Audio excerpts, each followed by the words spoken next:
नमस्कार. संवेदनच्या आजच्या पॉडकास्टमध्ये मी धनुश्री आपल्या सगळ्यांचं मनपूर्वक स्वागत करते. संवेदनच्या आजच्या पॉडकास्टचा विषय हा आपल्या आयुष्यात म्हणजे प्रत्येकाच्या आयुष्यात कधी ना कधीतरी येणाऱ्याच आयुष्याच्या एका टप्प्यावरचा विषय. हा विषय असा निवृत्तीनंतरचं आयुष्य, अर्थात रिटायरमेंट नंतर आपलं आयुष्य आपण किती व्यवस्थित प्लॅन करतो, निवृत्तीनंतरचं नियोजन आपण आधीपासूनच करतो का, आणि ते केलं नसेल तर त्याच्या काय काय त्रुटी आपल्याला आढळून येऊ शकतात. मग त्यावर आपण काय बरं सोल्युशन काढायचं हे सगळं आज जाणून घ्यायचं आहे. आणि त्यासाठी माझ्याबरोबर आहेत प्रसिद्ध निवृत्ती नियोजनकार असं ज्यांना ओळखलं जातं ते समीर दिघे. नमस्कार. या पॉडकास्टमध्ये आपलं स्वागत आहे. नमस्कार धनुश्री. नमस्कार समीर. आत्ता निवृत्तीचा विषय मी काढला. सर्वसाधारणपणे निवृत्ती किंवा रिटायरमेंट आपण जेव्हा म्हणतो तेव्हा ती ऑफिस संदर्भातली, कामासंदर्भातली असते. पण ज्या व्यक्ती म्हणजे अगदी साधी गृहिणी जरी घेतली तरी तिचं सुद्धा एक निवृत्तीचं आयुष्य असू शकतं की नाही? हां, तर काय आहे नक्की निवृत्ती नंतरचं आयुष्य आणि निवृत्ती आधीचं आयुष्य, यात काय नेमका फरक आहे? धनुश्री, मला वाटतं की मुळात आपण निवृत्ती हा शब्द जरा ना थोडासा डिप्रेसिंग शब्द वापरतो आणि त्यामुळे आपली सगळी विचार करण्याची दिशाच बदलते. आपण ह्याकडे सेकंड इनिंगची तयारी म्हणून जर बघितलं तर अधिक पॉझिटिव्हली आपण याकडे बघू शकतो. कारण का तर आयुष्य हे प्रत्येक वेगवेगळ्या टप्प्यांमधनं जात असतं आणि या प्रत्येक बदलाला आपण साजरा करतो. आपण संक्रांत साजरी का करतो? कारण का तर सूर्याचं संक्रमण आहे. आपण आयुष्याच्या प्रत्येक टप्प्यात जात असताना आपण साजरा करत असतो. सो आता कार्यभाग आपला संपून फॉर्मली काम करून आपण 58 किंवा 60 किंवा 65 ज्या काही वयाच्या टप्प्यामध्ये अर्थार्जनाच्या कामामधनं आता आपण थांबणार आहोत. आणि आत्तापर्यंत जे माझं आयुष्य जगलेलो आहे त्या आयुष्याला आता मला सुंदररित्या जगायला सुरुवात करायची आहे. मी ज्या काही आर्थिक संसाधनं मिळवलेली आहेत, या काळामध्ये मी जे सवंगडी निर्माण केलेले आहेत, जे कोणी माझे फॅमिली मेंबर्स आहेत, या सगळ्यांना आता मला जास्तीत जास्त वेळ देऊन एक आयुष्याचा नवा टप्पा सुरू करायचा आहे. असं जर आपण निवृत्तीकडे पाहिलं तर मला वाटतं की निवृत्तीचा प्रवास असा डिप्रेसिव्ह किंवा असा चिंताक्रांत होणार नाही. बरोबर आहे. हे अगदी बरोबर म्हणालास समीर तू. कारण निवृत्ती, रिटायरमेंट झाल्यानंतर म्हणजे आता पुढे काय इंटरेस्टिंग गोष्टी आपल्या आयुष्यात घडतील का किंवा नाही, अशा बऱ्याचशा गोष्टी आपण अनेकदा समाजात पाहतो. आणि म्हणूनच माणसं थोडीशी निवृत्ती टाळत असतात, रिटायरमेंट टाळत असतात. त्याचं कारणही कदाचित हे असू शकतं. पण आता मला मुद्दामून प्रेक्षकांना सांगायचं की निवृत्तीचं नियोजन किंवा निवृत्तीसाठीचं नियोजन यामध्ये आम्ही फक्त आर्थिक बाबींचाच विचार करणार नाही आहोत, तर आपण मानसिक पातळीवर, आर्थिक बाबींवर अशा आणि आरोग्य तुमचं निवृत्तीनंतर कसं असावं त्यासाठीचं प्लॅनिंग आधीपासून, तशा तीनही मोठ्या पातळ्यांवर आपण आत्ता संवाद साधणार आहोत संवेदनच्या माध्यमातून. सगळ्यात आधी आपण मानसिक पातळीचा विचार करूया समीर, की ह्या निवृत्तीसाठीचं जे नियोजन लागतं यामध्ये मानसिक पातळीवर आपण कधीपासून तयारी सुरू केली पाहिजे? अगदी एक सगळ्यात महत्त्वाचा टप्पा हा की आपण कधी ना कधी या टप्प्यावरती येणार आहोत आणि आयुष्याचा प्रत्येक टप्पा आपला गाठला जाणारच आहे. काय आहे, ज्या गोष्टी फार दूर असतात त्या जणू काही माझ्या आयुष्यात नाहीच आहेत असं आपण विचार करतो, तर ती गोष्ट आपण टाळली पाहिजे. आणि अगदी सुरुवातीपासून, अगदी नोकरीच्या पहिल्या दिवसापासून पण विचार केला पाहिजे की कधी ना कधी मी रिटायर्ड होणारच आहे आणि त्याप्रमाणे मला काही गोष्टींची तजवीज करायची आहे. सो हा झाला तरुणांसाठीचा मुद्दा.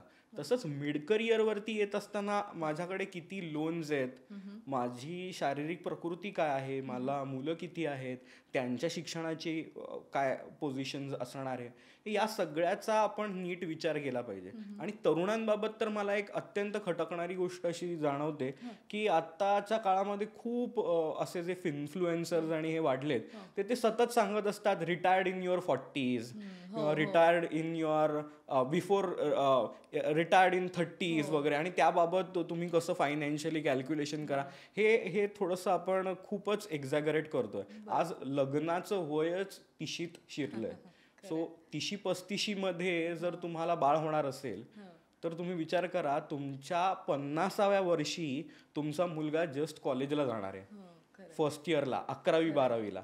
तो 12वी देखील न झालेला असताना तुम्ही रिटायरमेंट घेऊ शकता का प्रॅक्टिकली? बरोबर. सो ते शक्य नाही आहे. पण आपण त्याला आपण एक फॅन्टसी देऊन लोकांना तुम्ही जास्तीत जास्त काम करूच नका, तुम्ही 10-15 वर्षातच रिटायर्ड व्हा आणि त्या गोष्टीला एकदम करिझमॅटिक फिलिंग देणं, हे ज्यांना वाटत असेल तर त्यांना मला पहिला प्रश्न विचारावासा वाटतो की तुम्हाला तुमचं नक्की काम आवडतंय का?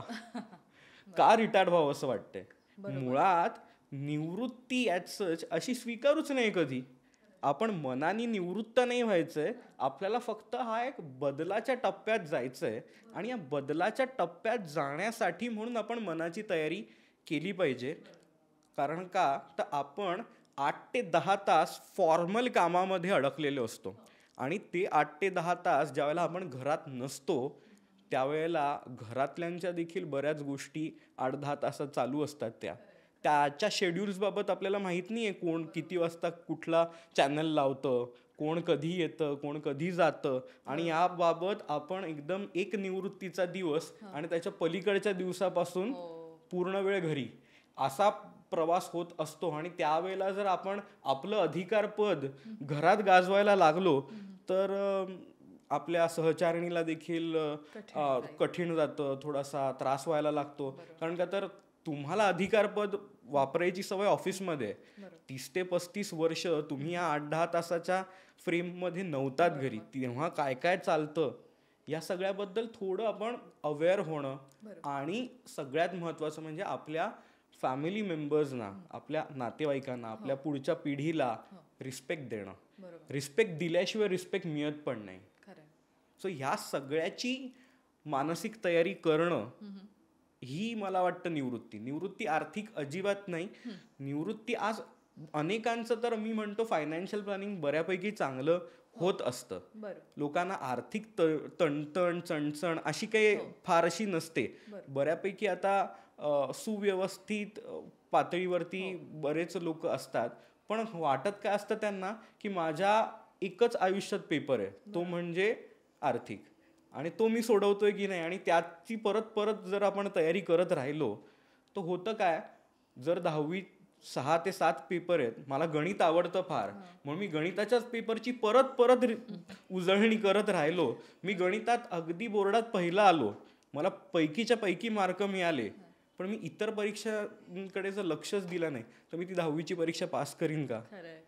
तसंच आयुष्याबाबत देखील आहे की फक्त एकच आर्थिक एकाच मुद्द्यावरती जर आपण कॉन्सन्ट्रेट करून हा आयुष्याचा पेपर दिला तर नातेसंबंध, वैवाहिक नातं, पुढच्या पिढीबरोबरचं नातं, आपली हेल्थ, आपली मानसिक स्थिती आणि आपण काय काम करायला या जगात जन्माला आलोय त्याला आपण जस्टिस दिलाय का, या सगळ्या पेपर्सची आपण सायमल्टेनियसली तयारी करणं, दॅट इज लाईफ. तू आत्ता जे म्हणालास की पिढीमध्ये हा फरक झालेला आहे. आत्ताची जी जनरेशन किंवा आत्ताची जी पिढी आहे हा विचार ती करायला लागली आहे की 40व्या वर्षी निवृत्ती किंवा रिटायरमेंट. ती पूर्वी आपण जरा थोडं 20 वर्ष अजून पुढे जायचो की 60व्या वर्षी ऑफिशियल रिटायरमेंट व्हायची आणि त्यानंतर मग आपलं एक वेगळं आयुष्य, दुसरं आयुष्य, एक सेकंड इनिंग सुरू व्हायची. यालाच सँडविच जनरेशन असं आपण म्हणू शकतो का, की ही काय टर्म आहे, यामध्ये काही वेगळं नाही? काय झालंय, जी आज 50शी ओलांडलेल्या टप्प्यात आहेत ना त्या मंडळींना मानसशास्त्रज्ञ वेळेला सँडविच जनरेशन म्हणतायत. का बरं म्हणतायत? कारण का तर त्यांनी त्यांची आधीची जी पिढी आहे त्यांची नोकरी लागल्या त्यांनी पहिलं काय केलं तर घरच्यांसाठी वडिलांना काहीतरी ते HMTचं घड्याळ घे, आईला साडी घे, अशा काही फॉर्मल गोष्टी करत होत्या. आजची पिढी पहिल्या पगारातनं स्वतःला आयफोन घेते. सो हे आदल्या पिढीसाठी काही मी केलं पाहिजे, आय ओड समथिंग टू देम, ह्या भावनेमधनं त्यांनी आदल्या पिढीची सगळी काळजी घेतली. त्याच्यानंतर जशी त्यांची पुढची पिढी आली त्यांचा देखील भार त्यांनी स्वतःवरच घेतला. सो ह्या दोन्ही पिढ्यांना देणं, यामध्ये मला देखील काही माझं आयुष्य आहे, माझं देखील अस्तित्व आहे, माझे काही आनंद आहेत, मला स्वतःसाठी शॉपिंग करायचं आहे किंवा मला चित्रपट पाहायचे आहेत, मला आता फिरायला जायचं आहे, माझी देखील आयुष्य जगणं ही माझी प्रायोरिटी आहे हे विसरून जाऊन 2 पिढ्यांच्या मध्ये दबलं गेलेलं आयुष्य ज्यांच्या वाट्याला येतं त्यांना आम्ही सँडविच जनरेशन म्हणतो. कारण आता जर तू बघशील तर वयोमर्यादा अशी वाढत चालली आहे. म्हणजे बरेच जणांकडे 85, 88, 90च्या वरचे देखील वृद्ध घरात असतात. म्हणजे मुलगा रिटायरमेंटला आलाय तरी सुद्धा वडील देखील 92-93 वर्षाचे किंवा त्यांची आई घरी अजूनही आहे. अशा प्रकारची परिस्थिती ज्याला दिसते त्यावेळेला ते तिकडे सुद्धा त्यांना त्यांचं दायित्व बाकी राहिलेलं असतं. वेरॅज मुलगा आणि सून देखील आली आहे किंवा जावई देखील आलाय. अशा परिस्थितीमध्ये अजून त्या पुढच्या पिढीचे देखील मला हे करायचंय त्यांना ते द्यायचंय यामध्ये अडकलेलं आयुष्य. आणि ह्यात जर स्वतःकडे लक्ष देताच येत नसेल तर त्याला आम्ही सँडविच जनरेशन म्हणतो. पण आता तू मला आता म्हणालास की स्वतःकडे लक्ष देता येत नसेल तर आता आपण ही चर्चा करतोय ती निवृत्तीनंतरच्या नियोजनाची किंवा त्याच्यासाठी जे प्लॅनिंग लागणार आहे त्याची तयारी आत्तापासून आपण मानसिक पातळीवर तरी सुरू करावी. मग हे सगळं नियोजन करताना किंवा तुझ्याकडनं हे मार्गदर्शन घेताना फक्त त्या एकाच व्यक्तीचा फायदा होणार नाहीये तर तिच्या आजूबाजूला असणाऱ्या सगळ्या नात्यात असणाऱ्या किंवा तिच्या घरात असणाऱ्या सदस्यांना सुद्धा तिच्या नियोजनाच्या प्लॅनिंगचा किंवा निवृत्तीच्या नियोजनाचा फायदा होणार आहे. खूप फायदा होणार आहे. कारण सगळ्यात महत्वाची गोष्ट म्हणजे ही सँडविच जनरेशनची पिढी ना खूप पिक्युलियर आहे. म्हणजे एकदम वेगळ्या प्रकारे विचार करणारी ही पिढी आहे. का बरं? कारण का तर अधिकार पदाची खुर्ची जर बघाल तर ही सँडविच जनरेशननी स्वतःकडे ठेवली आहे. म्हणजे ती तुम्हाला म्हणते तुम्हाला काय हवंय? अरे मुलीला फ्लॅट घेऊन देतो. मुलाला काय व्यवसाय करायचा आहे का? ओके, माझ्या रिटायरमेंट फंडामधनं 40 लाख काढतो आणि देऊन टाकतो. पण हे सगळं देत असताना निर्णय घेण्याचे जे अधिकार आहेत हे मात्र मला माझ्या हातातच ठेवायचे. अशा थोड्याशा ॲडमेंट भूमिकेमध्ये ज्याला ते अडकलेले असतात त्यावेळेला त्यांचे पुढच्या पिढीबरोबर क्लॅशेस खूप होत असतात. आणि ज्या वेळेला बाप आणि मुलाचं कॉन्फ्लिक्ट असं चालू असतो त्यावेळेला आईचं ब्लड प्रेशर वर खाली होणं तर साहजिक आहे. त्यामुळे अख्ख्या कुटुंबाचीच भावनिक पातळीवरती ओढाताण खूप होत असते. त्यामुळे जर निवृत्ती नियोजन किंवा हे तयारी सेकंड इनिंगची ह्या मुद्द्याकडे जर नीट या टप्प्याकडे जर पाहिलं गेलं तर भावनिक पातळीवरती आपण क्लिअर होतो. आणि आपल्याकडे अत्यंत महत्त्वाचा टप्पा सांगितलाय तो म्हणजे वानप्रस्थाश्रम. निवृत्ती किंवा सेकंड इनिंगची तयारी हा वानप्रस्थाश्रम आहे. पण वानप्रस्थाश्रम म्हणजे वनात निघून जाणं असा अर्थ कधीच नव्हता. जेव्हा मी गृहस्थाश्रमामध्ये जगत असताना अधिकार पदाची ही जी खुर्ची आहे ही जर माझ्याकडे असेल तर माझा मुलगा किंवा माझी मुलगी ही जर आता गृहस्थाश्रमात प्रवेश करते तर ही अधिकार पदाची खुर्ची टेक्निकली आता पुढच्या पिढीकडे हस्तांतरित करण्याची ही वेळ आहे. या हस्तांतरित करण्याचा हा टप्पा आहे.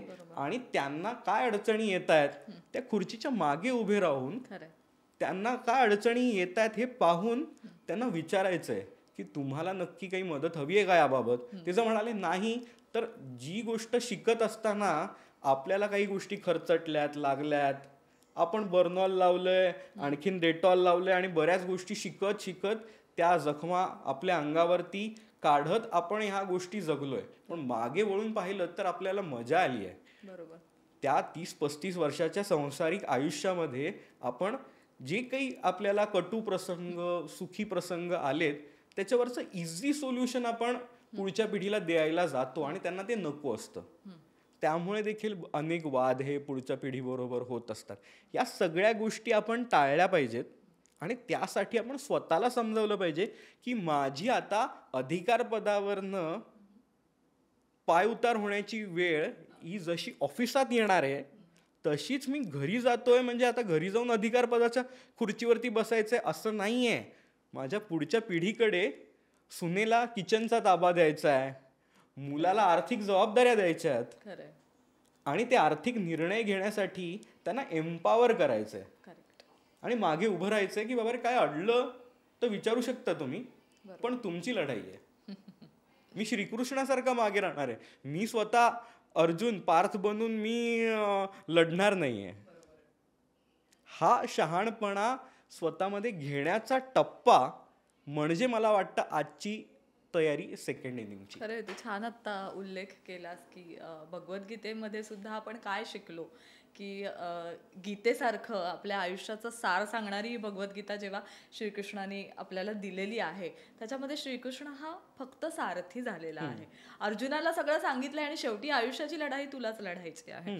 तर या सगळ्यामध्ये आता ह्या भावनिक पातळीवर आपण विचार करत असताना बरोबर आहे तुझं की मन गुंतवून किती वेळ ठेवायचा, आपण कधीतरी आपण ते दुसऱ्याला द्यावं, त्याला सुद्धा जबाबदारीची जाणीव व्हावी, हे सगळं बरोबर आहे. आता हे जर आपण एका अँगलनी बघितलं तर नोकरी करणाऱ्यांसाठी निवृत्ती नंतरचं एक छान प्लॅनिंग होऊ शकतं.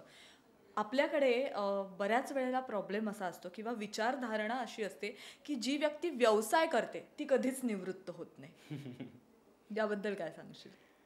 व्यावसायिकांचं मी बऱ्याच क्लायंटेल हँडल केलेत आणि त्यामध्ये अत्यंतिक पातळीवरती हा नेक्स्ट जनरेशन बरोबरचा वाद असतो. कारण का तर एकतर मुलांचं म्हणणं असतं आम्हाला हा व्यवसाय जॉईनच नाही करायचा, आम्ही आमचं काही करिअर स्वप्न वेगळं हे केलंय आणि त्यासाठी वडिलांना आईला असं वाटत असं रे मी एवढी CA आहे, एवढी CA प्रॅक्टिस आहे, किंवा मी लॉयर आहे आणि माझी एवढी मोठी प्रॅक्टिस आहे, तू लॉयर हो आणि हे सगळं कर, आणि ते ऐकत नसतात. हा झाला एक टप्पा. आणि जे लॉयर किंवा त्यांचं जे काही प्रोफेशन असेल, अगदी त्यांची काय रेस्टॉरंट असेल आणि त्या रेस्टॉरंट बिझनेस जॉईन करत असेल मुलगा, तर त्यांना पण त्या टप्प्यावरती अधिकार द्यायला हवे. त्यांना चुका करायचा अधिकार देखील आपण द्यायला हवा आणि हळूहळू त्यांच्याकडे ती खुर्ची हस्तांतरित करायची आहे. आणि हा वानप्रस्थाचा टप्पा आपल्याला गाठायचा आहे. हे लक्षात न येता अगदी 78व्या वर्षी 80व्या वर्षी देखील अधिकारपदाची खुर्ची आपल्याकडेच ठेवणारे अनेक जण आपल्याला दिसतात. आणि मग त्यात होतं काय, तर कुटुंबामध्ये देखील कलह असतो.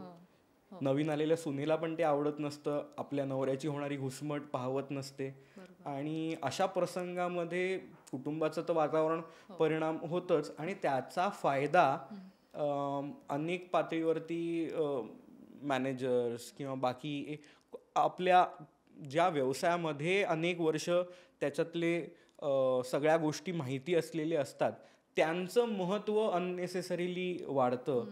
किंवा अशा अनेक व्यावसायिक पातळीवरच्या समस्या देखील निर्माण होतात. त्यामुळे आपण एक लक्षात घेतलंच पाहिजे की आपल्या प्रत्येकाला आयुष्यभर त्याच फोर्सनी काम करता येणार नाहीये. जी गोष्ट मी 30-35 करू शकतो ती माझ्या 65व्या वर्षी मी नाही करू शकत. आणि हे खूप महत्वाचं स्किल आहे. आणि हे जर स्किल आपण शिकलो ना, तर तू अत्यंत उत्तमरित्या एक मुद्दा मांडलास की हे जर घडलं तर निवृत्ती नियोजन हे फक्त त्या माणसाचं नाही होत, अख्ख्या कुटुंबासाठी ते आनंदवन तयार होतं. आता आपण थोडासा आरोग्याच्या पातळीवर विचार करूया. म्हणजे तू म्हणालास की हे या सगळ्या गोष्टी या अंतर्गत येतातच आणि त्यामुळे एकाच माणसावर नाही तर कुटुंबावर याचा परिणाम होत असतो. आरोग्याच्या दृष्टीने आता एक आता मानसिकतेकडनं आपण आरोग्यात शिरताना ना लिंकिंग लोक कसं करतात बघा, की मी जर काम सोडलं, मी माझं अधिकार पद सोडलं, तर बाबा मला चैनच पडणार नाही. माझं काम सोडलं नंतर त्याच्यानंतर माझ्याकडे काय आहे, त्यामुळे काम हे माझं आयुष्य आहे, अशी बऱ्याच जणांची जी एक वैचारिक धारणा झालेली आहे. त्यामुळे कुठेतरी निवृत्ती नियोजनाला सुद्धा फटका बसतोय का? काम हे माझं आयुष्य आहे मानणं हे काही चुकीचं नाही. जर मला वाटत असेल की मी एक फूड चेन व्यावसायिक आहे, की रेस्टॉरंट आणि फूड बिझनेस मला आवडतं, आता तुम्ही एक रेस्टॉरंट किंवा 2 रेस्टॉरंट उभं केलं आहेत, आता त्याची जबाबदारी मुलाला दिली आहे, तो तिकडे मेन्यू बदलायचा असेल तरी तो बदलतोय, तिकडे मॅनेजर्स बदलायचे असतील तरी तो बदलतोय. तुम्हाला त्या टप्प्यावरती असं पाहता आलं पाहिजे की मी या व्यवसायातला एक गुंतवणूकदार आहे. I am a passive partner now. So माझा रोज तिथे येऊन चालणार नाहीये. तिकडे जो मी अधिकार दिलेला, आता जो CEO पदावरती बसलाय त्याचा तो अधिकार आहे रोजचे निर्णय घेणं. मी क्वार्टरली डिसिजन्स किंवा सांगू शकतो, कारण का तर मी फाउंडर आहे या कंपनीचा. त्यामुळे ह्याची दिशा कुठे चालली आहे तर ही मला अपेक्षित आहे की माझं रेस्टॉरंट व्हेज रेस्टॉरंटच राहावं आणि जर सुतवाद चाललेत नॉनव्हेज रेस्टॉरंट घडण्याचे तर मला पटत नाही आहे तर मी ती प्रतिक्रिया देऊ शकतो. पण रोजच येऊन आज हे काय घडतंय ते काय घडतंय आणि त्याच्यात इंटरव्हेन्शन आपला दिला तर सगळ्या गोष्टी बिघडतात. त्यामुळे इन्व्हेस्टरसारखं आपण जर बाजूला राहिलो आणि मार्गदर्शकासारखे राहिलो, काय अडचणी येत आहेत ह्या पाहिल्या आणि त्या अडचणी पाहत आपण सांगितलं की ही जी अडचण तुला येते ना ह्यातनं मी बऱ्याच वेळा गेलोय, तुला मदत करू का, तुला ह्याचं सोल्युशन देऊ का. ते जर हो म्हणाले तर नक्की द्यावं. पण जर ते नाही म्हणाले किंवा जर जाणवत असेल त्यांना ऐकायची इच्छा नाही आहे तर त्यांना काही गोष्टी धडपडून शिकणार आहेत. शिकणं आवश्यक आहे. सो ते त्यांच्या आयुष्यासाठी ते धडपडणं, त्या आठवणी, ते त्यांचं जगणं आहे ना. बरोबर. त्यांचं जगणं अधिक अधिक सुसह्य करण्यासाठी म्हणून आपण त्यांचं जगणंच जर कठीण करत असू किंवा त्यांच्या जगण्याच्या कल्पनेलाच जर आपण बाधा आणत असू तर हे मला वाटतं अतिरेकी प्रेम आहे. आणि या सँडविच जनरेशननी अतिरेकी प्रेमापासून स्वतःला लांब नेणं बरोबर. हे गरजेचं आहे. Correct, correct. याच्यामध्ये आपण जर विम्याचा किंवा इन्शुरन्सचा विचार करत असू, कारण साधारणपणे आपण बघतो की एक रिटायरमेंट आयुष्यानंतर आपल्याला कधी कधी किंवा अगदी आजकाल बघितलं तर हे आजार 60 वर्षाच्या आधीच सुरू व्हायला लागलेले आहेत. हे काही आजार टाळण्यासाठी किंवा काही खर्च टाळण्यासाठी म्हणून आपण वेगवेगळ्या गोष्टी ह्या करत असतोच. याच्यामध्ये आपण अगदी रेग्युलर मेडिकल चेकअप झाला किंवा मेडिकल इन्शुरन्स काढून ठेवणं, लाईफ इन्शुरन्स काढून ठेवणं, अशा अनेक गोष्टी आपण वेगवेगळ्या पातळ्यांवर करत असतो, फक्त आजाराच्या बाबतीतच नाही. तर हे या सगळ्याचं प्लॅनिंगसुद्धा साधारण कधी सुरू करावं, या प्लॅनिंगसाठी काय उत्तम तयारी आपण ठेवावी. आता मेडिक्लेम हा इन्शुरन्स खूप मोठा मुद्दा आहे. त्याच्यातला मेडिक्लेम हा जो पार्ट आहे ना, याबाबत तुम्हाला थोडंसं धाडसी वाटेल माझं स्टेटमेंट, पण 40च्या आतमध्ये ही गोष्ट करायची आहे. जर तुमची ही गोष्ट समजा 40च्या आत राहिली असेल, फार फार तर तुम्ही 45 पर्यंत जर मेडिक्लेम घेत असाल तर इट इज ओके. पण 50 ओलांडल्यानंतर जे मेडिक्लेम फ्रेशली विकत घेत आहेत तर ही गोष्टच आपण अवॉइड केली पाहिजे. अशा परिस्थितीत आपण एक मेडिकल बास्केट इन्व्हेस्टमेंटचं आपलं क्रिएट केलं पाहिजे की जर मला कधी आरोग्याची अडचण येत असेल तर मी ह्यातनं पैसे वापरीन आणि it should be highly liquid. त्याच्यामध्ये रिस्की इन्व्हेस्टमेंट्स करून नाही चालणार. सो अशा प्रकारचं जर नियोजन केलं आपण तर मेडिकल बास्केटची तयारी चांगली होईल. जर आपल्याकडे जुना कुठलाही मेडिक्लेम चालू नसेल आणि 50 ओलांडल्यानंतर किंवा 60मध्ये जर मेडिक्लेम घ्यायला जात असू आपण तर त्यामध्ये खूप अडचणी अशा आहेत की ते गाजर दाखवलं जातं आणि भोपळा काढून घेतला जातो. तो अशा प्रकारे तुम्हाला फक्त लालच दाखवली जाते की बघा तुम्हाला हे मिळेल, पण मेडिक्लेम घ्यायचं वय तुमचं संपलेलं आहे हे तुम्ही लक्षात घ्या. मेडिक्लेम घेण्याचं उत्तम वय हे 40च्या आतमध्ये होतं. त्यावेळेला जो तुम्हाला बेनिफिट त्याचा मिळेल तर तुम्हाला तो पूर्ण पुढच्या 70-75 कामाला येईल. त्यावेळेला त्याचं मोठी साईज झालेली असते आणि अगदी कुठलेही क्रिटिकल इलनेस जरी आले तरी ते कव्हर होऊ शकतात. पण उतार वयामध्ये मेडिक्लेम विकत घेणं आणि फ्रेशली विकत घेणं हे टाळावं, शक्यतो टाळावं. आणि दुसरा मुद्दा इन्शुरन्स मधला लाईफ इन्शुरन्स म्हणशील तो तर अजिबातच घेऊ नये. कारण का तर लाईफ इन्शुरन्स हा कोणासाठी बनलाय? लाईफ इन्शुरन्सचा अर्थ काय? चुकून मी बरं वाईट झालं माझं किंवा मी आज कुटुंबाचा सगळा भार सोसतोय, मी सगळ्या गोष्टीचा करताय आणि जर मीच राहिलो नाही तर माझी बायको, मुलं, हे जे माझ्यावरचे डिपेंडंट लोक आहेत त्यांचं काय होईल? ज्यांची वयाची 50 ओलांडली आहे त्यांनी या सगळ्या जबाबदाऱ्या बऱ्यापैकी पूर्ण केलेल्या असतात. सो जे त्यातून ही वयाच्या 58 आणि 60ला आलेले आहेत तर त्या टप्प्यावरती तर त्यांच्या मुलांची लग्न झालेली असतात, काही जणांना तर नातवंड आलेली असतात.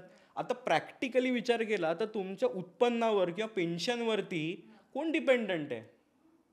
जर फायनान्शियली जर तुमच्यावरती कोणी डिपेंडंट नसेल तर तुम्हाला कोणी फुकट जरी इन्शुरन्स देत असला तरी तुम्ही सांगायला हवं, मित्रा आत्ता भेटलास पण पुढची भेट जी आहे ती पुढच्या जन्मी. कारण का लाईफ इन्शुरन्स घ्यायची देखील आयडियल वेळ ही तर 35च्याच आतमध्ये आहे, बरं. Not even 40s. ओके. 35च्याच आतमध्ये, कारण का तोपर्यंत तुमचं लग्न आणि डिपेंडन्सी आणि या सगळ्या गोष्टीचा तुम्हाला अंदाज आलेला असतो. बरोबर. त्यात तुमची हेरिडिटरी अँसिस्ट्रल प्रॉपर्टीज किती आहेत, काय आहेत, त्या सगळ्याचं नीट कॅल्क्युलेशन करून माझ्या डिपेंडन्सना मी काय सोडून जाणार आहे ह्याचं प्रॅक्टिकल लेवलवरती आपण कॅल्क्युलेशन करायचं आहे. आणि एक गोष्ट अत्यंत क्लिअरली लक्षात ठेवायची की इन्शुरन्स ही गुंतवणूक नाही नाही नाही. आपल्यावरती अत्यंत चुकीचा संस्कार झालाय की इन्शुरन्स पण गुंतवणूक असते. अजिबात नाही. इन्शुरन्स ही सेफ्टी नेट आहे. इन्शुरन्स का करायचा आहे, तर मला ब्लड प्रेशरची एक गोळी कमी लागावी म्हणून घ्यायचं आहे. की जर माझं काही बरं वाईट होत असेल तर माझ्या मुलांचं शिक्षण, त्यांचं लग्न, या सगळ्या जबाबदाऱ्या मी जगलो असतो तर करणार होतो. आणि जर आता मीच नाहीये तर ह्या कोण करेल? ही समस्या सोडवेल कोण? तर माझं इन्शुरन्स कव्हर संपेल. सो ते जर आपण नीट कॅल्क्युलेट केलं ना तर काही कोटींमध्ये ते जातं.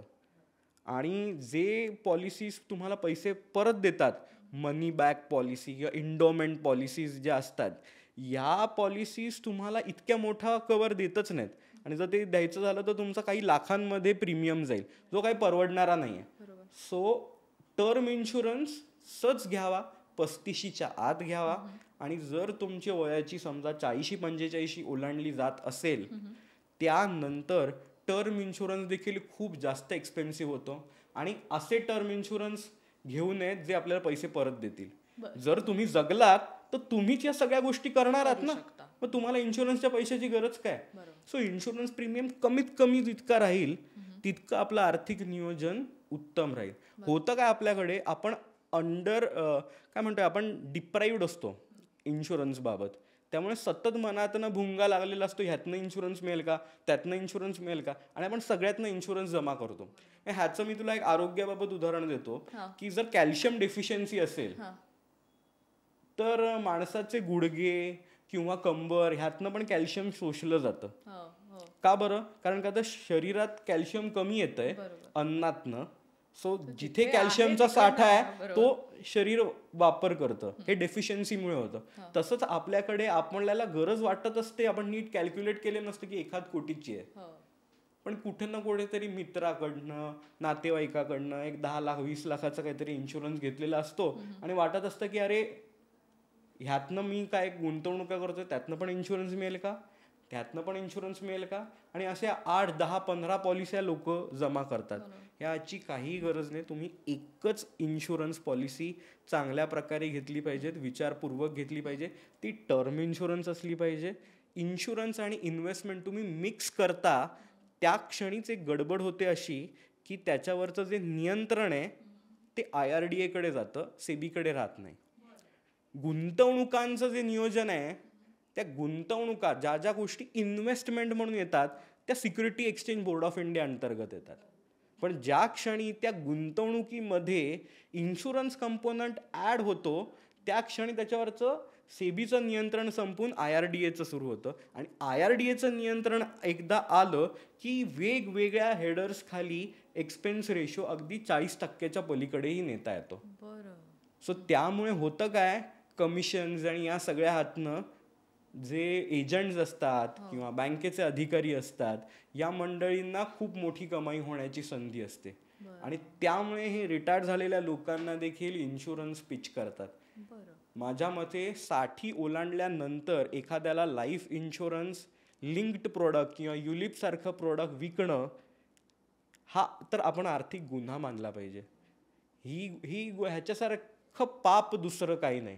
कारण का तर जो माणूस आता पेन्शनवर शिफ्ट झालाय त्याच्या पेन्शनमधनं तो इन्शुरन्सचं प्रीमियम भरणार.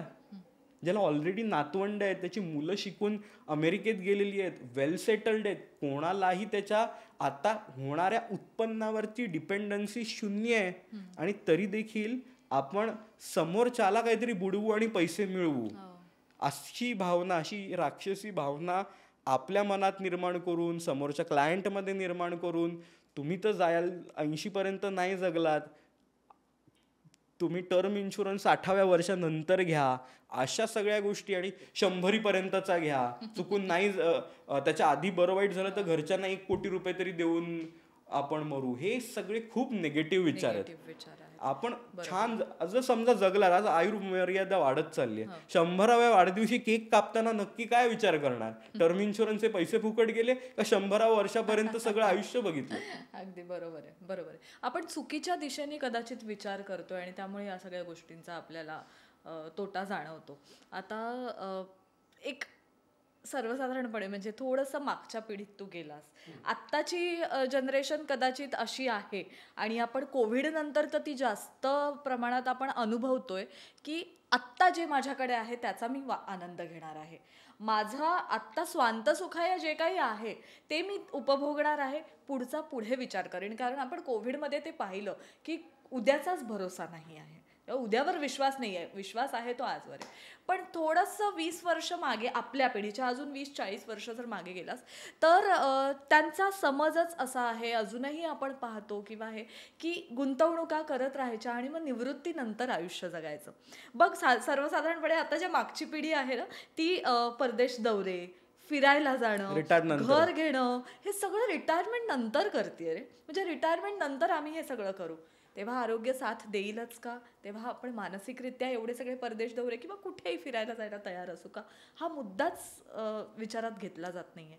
हे चुकीचं घडतंय का? किंवा त्या पिढीचे विचार होते पण या पिढीत ते रुजू नयेत असं वाटतंय का? काय तुझ्याबद्दल काय सांग? पिढ्यांमध्ये जरी बदल झाला ना तरी एक ना आपण आपल्या मनाशी जो संवाद साधत असतो ना, आपला सेल्फ टॉक, त्यामध्ये आपण बऱ्याच वेळेला ना सांगत असतो की हा टप्पा आला ना की मी खुश होईन, किंवा मी ही गोष्ट घडली ना, माझ्याकडे 1 कोटी रुपयाचा पोर्टफोलिओ झाला ना की मी आनंदी होईन, किंवा मला प्रमोशन मिळालं ना की मी आनंदी होईन, किंवा मी रिटायर झाल्यावरती माझ्याकडे 5 कोटी रुपयाचा फंड असेल तर मी आनंदी होईल. नाही, तुम्ही लक्षात घ्या, तुम्हाला आनंदी पहिलं राहायचं आहे.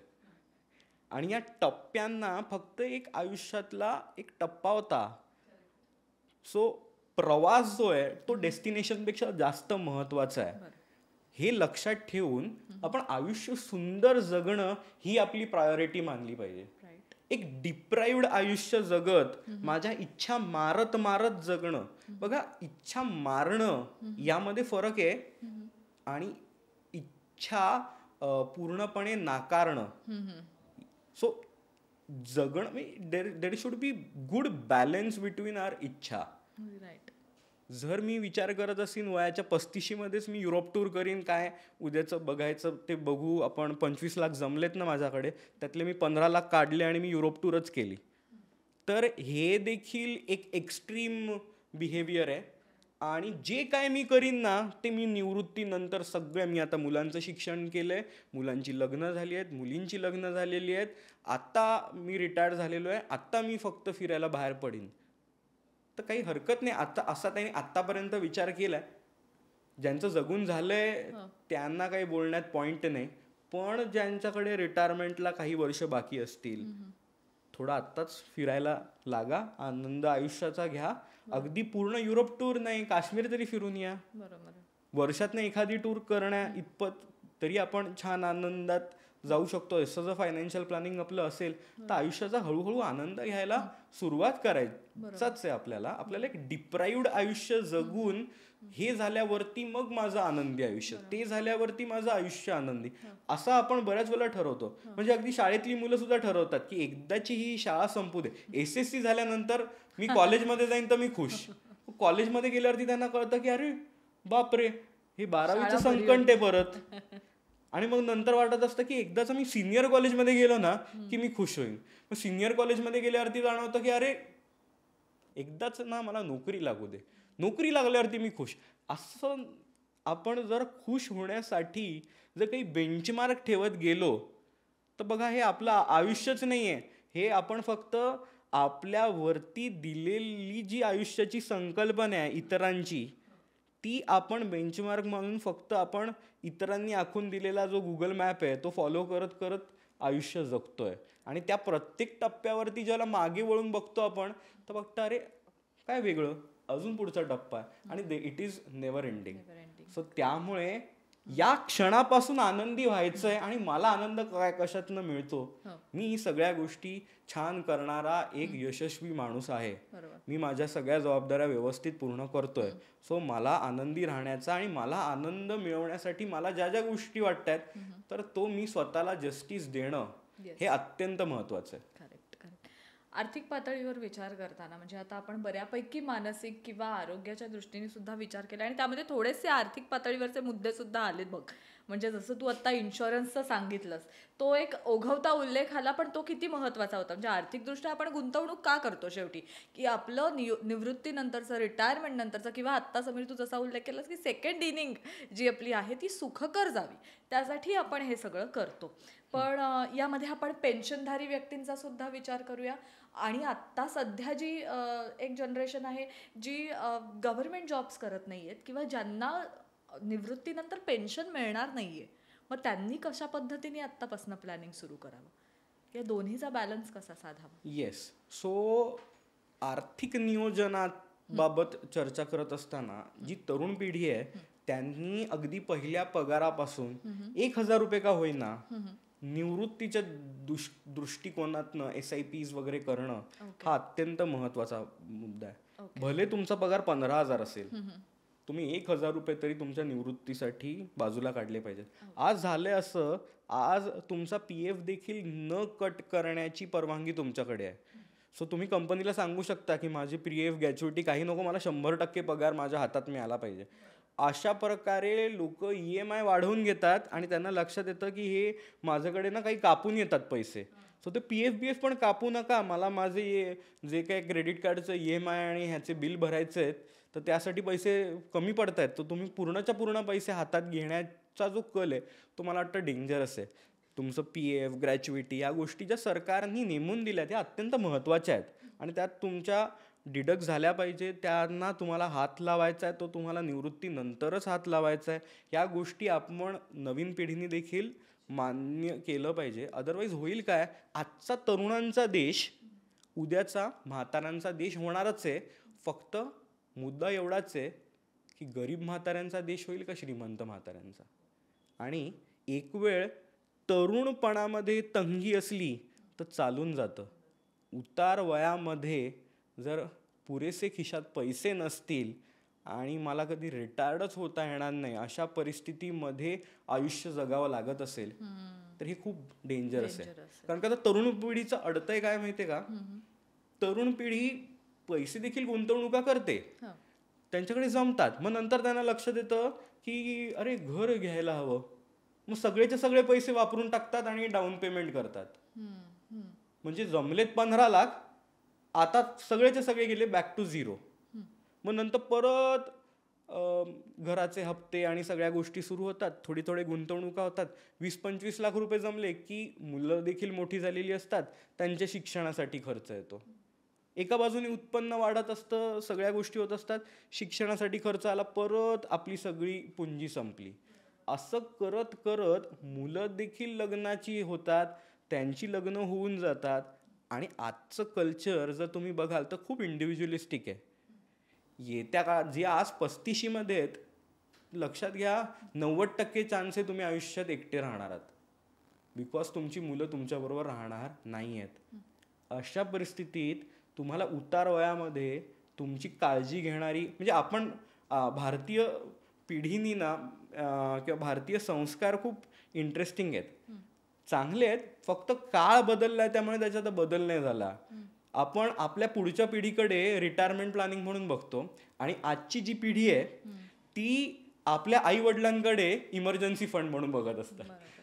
खंत आहे पण हे खरं आहे. सो त्यांच्याकडे इमर्जन्सी फंड म्हणून बघितलं की ते सुपर इगो मध्ये त्या भावनिकदृष्ट्या असतील नसतील ते पैसे नाही, मुलाला घर घ्यायचंय काय करायचंय म्हणून वापरून मोकळे होतात आणि काय स्वतःची परिस्थिती आहे नाही आहे ह्याच्याबद्दल प्रॅक्टिकल डिसिजन घेणं टाळतात. सो हे आजच्या पिढीने देखील समजून घेतलं पाहिजे की हा काय तुमचा इमर्जन्सी फंड नाही आहे, तुम्हाला तुमचा इमर्जन्सी फंड पण तयार करायचा आहे आणि येस तुम्हाला तुमचा रिटायरमेंट फंड देखील सुरू करायचाच आहे. आणि दुसरी गोष्ट म्हणजे जी आज 50शी ओलांडलेली मंडळी आहेत त्यांना झालंय काय, त्यांची अख्खी हयात जी गेली आहे ना ती फिक्स इंटरेस्टमध्ये गेली आहे. त्यांनी बघितलंय काय, व्याज, ठोक व्याज मला जे मिळेल ते व्याज माझ्यासाठी महत्त्वाचं. सो ही जी पद्धतीने आयुष्य जगले, पण झालं काय, त्यांच्या नोकरीच्या सुरुवातीच्या टप्प्यात त्यांना डबल डिजिटमधलं व्याज मिळत होतं.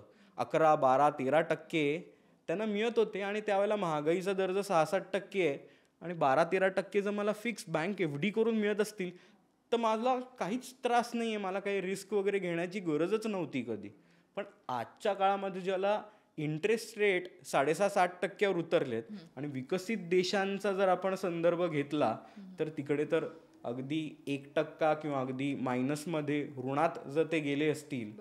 जपानमध्ये जर 1 लाख रुपये बँकेत ठेवले तर वर्षभरानंतर 99,500च परत मिळतील.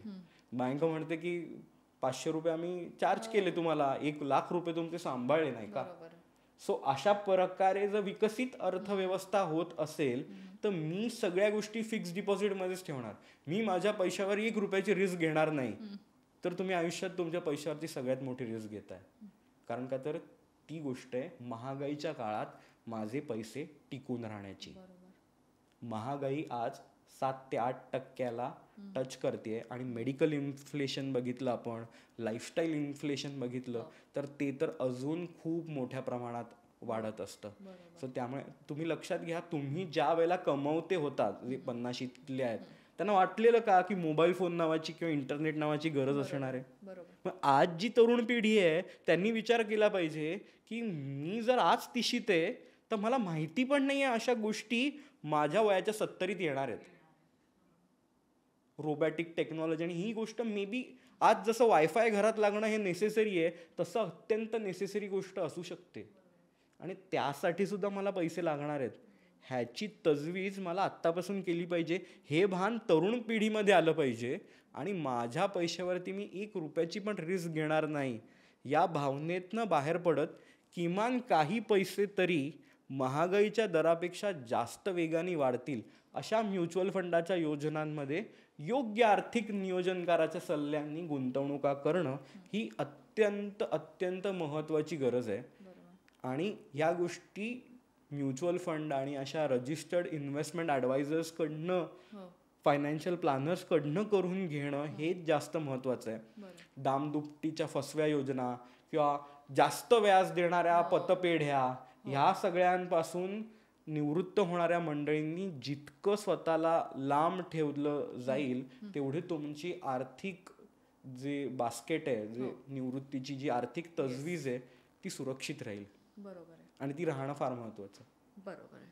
तू जसं म्हणालास तसं हे सगळं योग्य आहे. आणि एकूणच ही चर्चा करताना ही एक जनरल चर्चा आहे, म्हणजे हे जनरल डिस्कशन आहे. यामध्ये पर्टिक्युलर एकाच व्यक्तीचा विचार किंवा एकाच क्षेत्राचा आपण विचार केलेला नाही आहे.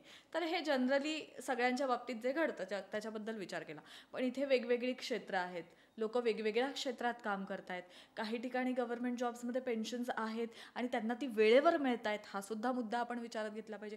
काही ठिकाणी गव्हर्नमेंट जॉब, सेमी गव्हर्नमेंट जॉब्समध्ये सुद्धा अजूनही लोक रिटायर झाल्यानंतर 10-10, 15-15 वर्ष पेन्शन्स मिळत नाही आहेत, हा सुद्धा मुद्दा विचारात घेतला पाहिजे. आणि आत्ताची तरुण पिढी जी काम करते पण त्यांना ही जाणीव दिली पाहिजे की आता तुम्हाला पेन्शन मिळणार नाही 60व्या वर्षानंतर, तर त्याची तुम्ही कशी तयारी केली पाहिजेत. या प्रत्येक क्षेत्राचा विचार तू एखादं नियोजन करताना कशा पद्धतीने करतोस.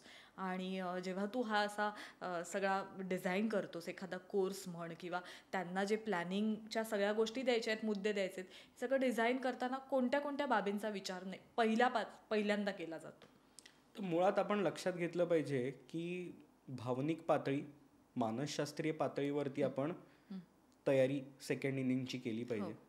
दुसरी आणि अत्यंत महत्त्वाची गोष्ट म्हणजे आपल्या आरोग्याच्या पातळीवरती.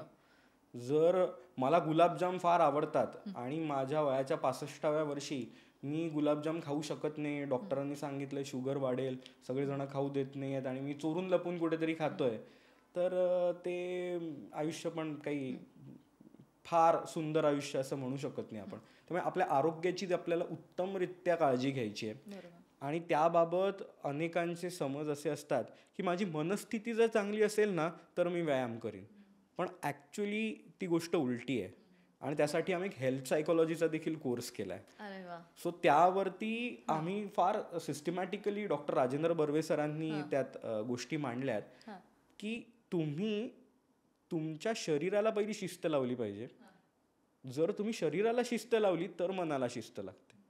तर मनस्थिती चांगली असली, माझा आज मूड छान असला तर मी जिमला जाईन किंवा तर मी योगा करीन, हा विचार प्रवाहच थोडासा चुकीच्या दिशेने जाणार आहे. मला मनस्थिती माझी व्यवस्थित ठेवण्यासाठी रोज योगा करायचा आहे, रोज जिममध्ये जायचं, किंवा जे काही मी 40 ते 50 मिनटं शरीराला व्यायाम द्यायचा ठरवलेला आहे ते मला रेग्युलरली बाय डिफॉल्ट करायचंच आहे. And that is my regular SIP in my health. माझ्या आरोग्यामध्ये केलेली ती मी SIP आहे. सो ती देखील अत्यंत, आणि त्याचा जो काय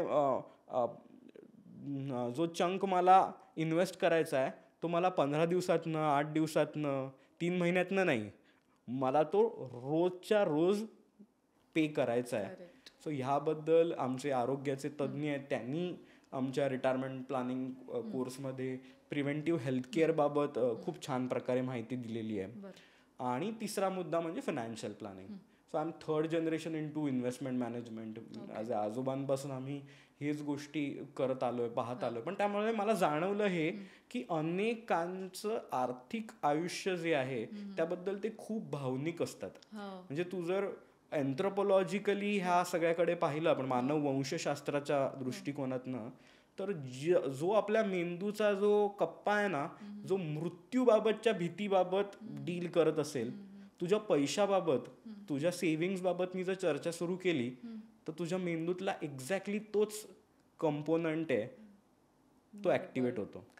कारण 2 लाख वर्ष हा होमोसेपियन म्हणजे मनुष्य प्राणी या भूतलावरती राहिलाय. त्यात गेल्या 9,000 वर्षापासून आपण शेती करायला लागलो. म्हणजे विचार केला तर 1,91,000 वर्ष आपण जंगलात राहिलो आणि शिकार केली आहे. सो त्यासाठी रोज शिकारीला बाहेर जाणं हे आपल्यासाठी होतं. आणि ही शिकार हे त्या काळातले आपले पैसे होते किंवा त्या काळातले आपलं सेव्हिंग्ज होतं. सो ह्यामुळे जी आपल्या मनावरती झालेले संस्कार आहेत, इनडायरेक्टली आपल्या जेनेटिकली आपल्याकडे काही गोष्टी आल्यात, त्यामुळे आपण झालंय काय, जो पैसाचा जो ट्रान्झिशन झालंय ती आपण त्याच्याकडे आपली शिकार किंवा आपलं सगळं अस्तित्व आपण त्यामध्ये साठवून ठेवलंय. आणि जर ते कमी जास्त होत असेल तर जणू काही माझ्या जगण्यालाच धोका आहे, अशा प्रकारचा मेसेज आपल्याला जात असतो. आणि आपण खूप जास्त इमोशनल होऊन विचार करायला लागतो. जर तुझ्या मृत्यूबाबतच आता मी एक वाघ इकडनं शूटिंग चालू असताना फटकन उडी मारून येणाऱ्या अशा टप्प्यात जर इथे असेल तर तू लॉजिकली विचार करू शकशील का? तू त्या क्षणी तुझा जीव वाचवण्यासाठी जो काय पर्याय मिळेल तो पर्यायावरती जाशील. आणि तसंच होतं, जर कोणाला सांगितलं अहो तुमचे एवढे पैसे वाढलेले आहेत, आता मार्केट पडणार आहे, तर मी घाबरून जातो की अरे माझं सगळं आयुष्य अस्तित्व आता जर मार्केट खालती आलं 10-15% तर काय होईल. अशा प्रकारे निवृत्त झालेल्या अनेकांनी आपलं आयुष्य हे मार्केटशीच लिंक करून ठेवलंय. रोज पोर्टफोलिओ काढून बघतात आणि जर आज सेन्सेक्स वर दिसला तर मी आज खुश, आणि जर सेन्सेक्स खालती दिसला किंवा आज मार्केटमध्ये जरा ओढत असेल तर आपला पोर्टफोलिओ काढून बघायचा, अरे बापरे माझा पोर्टफोलिओ आज 70,000 खालती गेला एका दिवसात, आज मला कशात मूड नाही लागणार. हे असं जर आयुष्य आर्थिक गणितांप्रमाणे किंवा माझ्या पोर्टफोलिओचं काय होतंय याप्रमाणे माझी मनस्थितीला जर मी लिंक करत असेन तर इट इज प्रॉब्लेमॅटिक. मी इन जनरल खुशच राहायला पाहिजे, मार्केटचं काम करेल आणि मला कधी पैसे लागणार आहेत त्याप्रमाणे मी माझ्या आर्थिक नियोजनकाराकडे बसून माझे इमर्जन्सी फंड्स कुठले, मला या 6 महिन्यामध्ये जर फिरायला जायचंय तर त्यासाठीचे पैसे मी कुठे ठेवलेत. मग ते शेअर बाजार संलग्न गोष्टींमध्ये ठेवलेच नसतील तर शेअर बाजार खूप वाढो किंवा आपटो, माझी पुढची 2 महिन्यात होणारी ट्रिप जी आहे ती अफेक्ट होणार आहे का? नाही होणार आहे. मग हे पैसे कुठले आहेत, हे मला 5 वर्षानंतर लागू शकतील असेल, आणि ते जर आज वर खाली होत असतील तर मी का टेन्शन घ्यायचं त्याचं. जर त्या पोर्टफोलिओमध्ये एका दिवसात 2 लाखांनी वाढला जरी असेल तरी मी एक्सेसिव्ह खुश नाही व्हायचंय, आणि जर 2-3 लाखांनी तो आपटत असेल तरी सुद्धा मी दुःखी नाही व्हायचंय. असं समभाव बघ गीतेमध्ये खूप महत्वाचा मुद्दा श्रीकृष्णाने मांडलाय की तो म्हणजे समभाव निर्माण करणं. अर्जुनाला अख्ख्या गीतेमध्ये एक सांगण्याचा मूळ टप्पा काय आहे की समोर उभा असलेला तुझा जो प्रतिस्पर्धी आहे तो तुझा भाऊ पण नाही आहे, तो तुझा त्याला तुला फक्त प्रतिस्पर्धी आणि त्यामुळे तुला मारायचंय. तिकडे तुला तिथे दिसला नाही पाहिजे की अरे हा माझा ह्याच्याबरोबर मी खेळलेलो. सो पैशाबाबत देखील आपल्याला तो समभाव निर्माण करणं हा अत्यंत महत्वाचा मुद्दा आहे. आणि तुला खरं सांगू का, आपण आपल्या पैशाबाबत तो समभाव कधी निर्माणच करू शकत नाही. कारण अमेरिकन काय म्हणतात मेडिकल सिस्टीममध्ये ज्याला ओथ घेतली जाते ना, त्या ओथमध्ये एक अत्यंत महत्वाची ओथ आहे की मी माझ्या मुलावर कधी शस्त्रक्रिया करणार नाही. कारण जर मी माझ्या मुलाला ज्याला जन्म दिलाय त्याचं रक्त, त्याची हार्ट सर्जरी करायची आहे आणि मी अत्यंत निष्णात जरी हार्ट सर्जन असलो तरी माझे हात भावना जागृत होतात आणि तिथे कंप पावतील की नाही. सो तसंच आपल्या पैशाबाबत विचार करताना डायरेक्टली और इनडायरेक्टली तुम्ही मान्य करा अथवा नका करू, तुम्ही कुठे ना कुठे भावनिक होऊनच निर्णय घेता आणि तुमचा समभाव जो आहे तो ढळतो आणि तुमचं आर्थिक नियोजन फसतं. आणि काय होतं माहितीये का धनश्री, आपल्या हातातून गेलेल्या संध्या ज्या आहेत, ऑपॉर्च्युनिटी लॉस्ट, हे बॅलन्स स्टेटमेंट मध्ये कधीच येत नाही. लॉस ऍक्च्युअली मी 1 लाख रुपये इन्व्हेस्ट केले आणि जर त्याचे 99,000 झाले तर ते दिसतात. पण मी एखादी गोष्ट केली असती आणि ती केली गेली असती त्यावेळेला तर त्याचं आज काय झालं असतं, असा ऑपॉर्च्युनिटी लॉस वाईज आपण कधीच कॅल्क्युलेशन करत नाही. आणि आपण सतत स्वतःला समजावत असतो की मी एकदम हुशार आहे, मी जे जे केलंय ना ते उत्तम केलंय. ते आपल्या आत्मसन्मानासाठी, आपल्या मानसिक आरोग्यासाठी अत्यंत महत्वाचं आहे. पण येत्या काळामध्ये ज्या वेळेला खर्च अत्यंत चौफेर वाढत चाललेले आहेत आणि आपले फायनान्शियल रिसोर्सेस पुरेसे पडणं ही काळाची अत्यंत महत्वाची गरज आहे. त्या बदलत्या अर्थव्यवस्थेप्रमाणे आपलं आर्थिक नियोजन देखील बदलणं फार गरजेचं आहे. पूर्वीच्या काळी काय व्हायचं, फारसे पैसेच कोणाकडे नव्हते, त्यामुळे त्यासाठी आर्थिक नियोजनकार वगैरे काही गरजच नसायची. पण आज अगदी रिटायर्ड होणारा माणूस जरी पण बघितला तरी त्याच्याकडे 1-1.5 कोटी रुपये असतात. आता ह्या 1-1.5 कोटीला त्याला आज खूप मोठी वाटतील, पण आयुर्मान खूप वाढतंय ना. वयाच्या 85व्या वर्षी म्हणजे इथून पुढे अजून 25 वर्षानंतर या 1.5 कोटीकडे जर आपण ते 1.5 कोटीच असतील तर आपलं आर्थिक गणित फसले असेल आणि आपल्याला प्रत्येक गोष्ट महाग वाटेल आणि आपण आयुष्याचा आनंद घेऊच शकणार नाही. त्यामुळे आपल्या पैशाची पर्चेसिंग कॉस्ट, पर्चेसिंग व्हॅल्यू ही इंटॅक्ट राहणं हे अत्यंत महत्वाचं आहे. म्हणजे प्लॅनिंग करायला काय हरकत आहे नाही का, की आपण सुरुवातीपासून सगळ्याच गोष्टींचं प्लॅनिंग करतो. म्हणजे शिक्षणाचं प्लॅनिंग, एकदा का आपलं ग्रॅज्युएशन झालं किंवा कॉलेजचं आयुष्य संपलं की पुढे आता काय करायचं, मास्टर्स करायचं, कुठे जाऊन शिकायचं, वेगळ्या युनिव्हर्सिटीमध्ये ॲडमिशन घ्यायची, त्यासाठी लागणारं लोन, या सगळ्यासाठीचं प्लॅनिंग आलं. लग्नाचं प्लॅनिंग येतं, आजकाल फॅमिली प्लॅनिंग येतं. मग ह्या सगळ्या नियोजनांवर जर आपला विश्वास आहे तर मग निवृत्तीनंतरचं नियोजन यावर आपला विश्वास असलाच पाहिजे. कारण त्यानंतरचं आयुष्य हे सुंदर करण्यासाठी आणि कोणीतरी खरंच त्या आयुष्याला म्हणजे आयुष्याची संध्याकाळ, सोनेरी संध्याकाळ असं जे म्हटले ते सोनेरी व्हावी आणि त्यासाठी तुम्ही सगळेजण मदत करतच आहात. काही उदाहरण देऊ शकशील असं की तुझ्या म्हणजे कडे आलेल्या अशा अनेक जणांचं किंवा त्यातल्या कोणाचं जे तुला लक्षात राहिलेलं आहे छानपैकी, त्यांचं नियोजन करून दिल्यानंतर निवृत्तीनंतरचं त्यांना खूप फायदा जाणवलाय? सो तू फार छान आता एक वाक्य घेतलंस की काठ सोनेरी असले पाहिजेत आयुष्याचे. तर मला वाटतं की निवृत्तीनंतरचं आयुष्य आहे ना, रिटायरमेंट नंतरचं आयुष्य हा ऍक्च्युली स्वर्ग असतो. का? कारण का तुम्हाला कुठलीही लोन लायबिलिटी नाही आहे, कोणी कर्जदार तुमच्याकडे उभे नाही आहेत, तुमची मुलं त्यांच्या पायावर उभी आहेत, ती त्यांचं आयुष्य जगतायत आणि तुमचं शरीर धडधाकट आहे आणि तुमच्याकडे जगायला पुरेसे पैसे आहेत. आठवा ना, तुम्हाला देखील गाणं शिकायची इच्छा असेल, कोणाला तबला वाजवायची इच्छा असेल, कोणाला फ्लूट वाजवायची इच्छा असेल, तर कोणाला अजून काही गोष्टी शिकायची इच्छा असेल, लॉ करायची इच्छा असेल. शिकायला कोणी अडवलंय? शिकायला वय नाही आहे. राईट. त्या सगळ्या गोष्टी एक्सप्लोअर करण्यासाठी तुम्हाला आयुष्याची पुढची 20-25 वर्ष मिळत आहेत. दिलेली आहेत.